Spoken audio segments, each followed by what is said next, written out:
Cristiano Ronaldo, one of the best footballers in the world,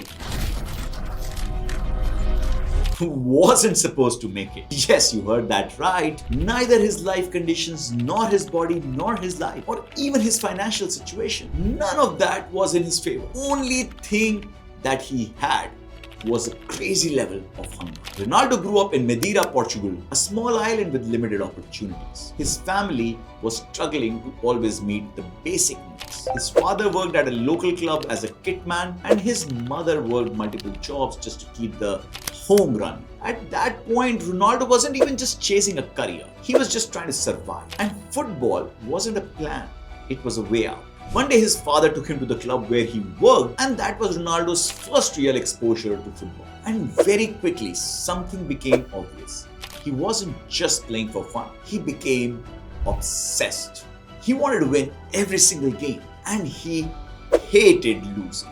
He would even cry when things didn't go his way, and he was nicknamed Crybaby. But he used to cry not because he was weak, but because he cared too much. And like every successful person, there's somebody behind them who's really supporting them, and for Ronaldo, it was his mother. She supported him financially and emotionally. She backed his decision to leave studies and focus on football. Because at the age of 12, Ronaldo was supposed to leave his family, his home, and move to Lisbon. That's not a small decision, but his mother allowed. She chose opportunity over comfort and backed his dream when nothing was certain. A new city, no family, no friends, just pressure and complete independence. That kind of pressure either breaks you or builds you. And that pressure brought independence and mental toughness in Ronaldo. Around the same time, he got selected into Sporting CP's academy, and that's when the things started to really change. But not everything was smooth.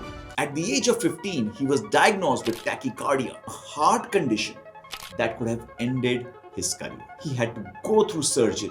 But what's surprising is how Ronaldo reacted to it. Within days of recovery, he was back on the field playing football. That tells you about his mindset. No hesitation, no fear. Now here's what truly separates him from everyone else. In his early days, Ronaldo wasn't physically strong. He was skinny, and that could have easily limited him. But instead of accepting it, he worked on it relentlessly. He trained harder than anyone else, stayed back after sessions, worked on his body, his speed, his strength, and gave his 100%. This mental training took him from an urge to be good, to be great, to be the best. And that became his obsession. Another important phase that came in Ronaldo's journey was when he was around 20 years old and he lost his father. It was a deep personal loss.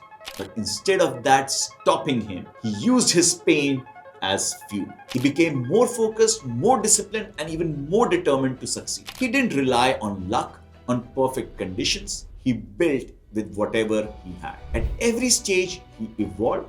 With every hurdle, he pushed back and made it through. So now when you look back at his story, it's not just about talent. It's about what you do with what you have. He didn't start with the best conditions, but he built himself into the best version of himself possible. And that's the biggest lesson from this story. It's not about where you are today, but building that obsession of the journey, the end goal that you want to achieve. When many of you are looking to study abroad, we know it's a big challenge. It's a big sacrifice. But if you are determined and willing to put in every inch of your body, every bit of energy of your soul into achieving those outcomes, you too can be just like Cristiano. At the same time, you might be very talented today, but talent will only give you a start. If you are not disciplined, if you are not obsessed, and if you don't work on your decisions, your talent alone won't help you survive